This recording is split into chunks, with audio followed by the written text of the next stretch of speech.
নির্বাচনী জনসভায় যোগ দিতে আগামীকাল বুধবার বরিশালে আসছেন বিএনপির চেয়ারম্যান তারেক রহমান। প্রায় ২০ বছর পর নেতাকে বরণ করতে প্রস্তুতির ঘাটতি রাখছেন না নেতাকর্মীরা।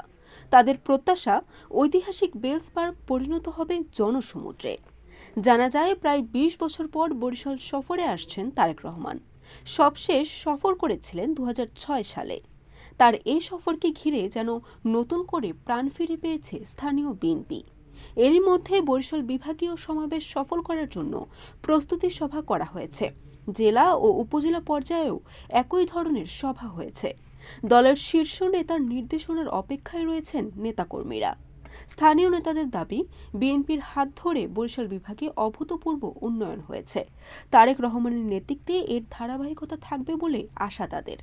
বরিশাল মহানগর যুবদলের সাধারণ সম্পাদক অ্যাডভোকেট মাঝহারুল ইসলাম জাহান বলেন, শুধু বিএনপির অঙ্গ সংগঠনের নয়, সারা বরিশালবাসী জনসভার জন্য অধীর আগ্রহে অপেক্ষা করছে। বুধবার দুপুর ২টায় বেলস পার্ক ময়দানে শুরু হবে জনসভা।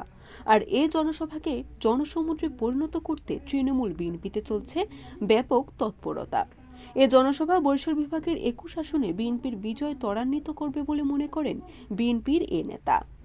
বরিশাল.নিউজ।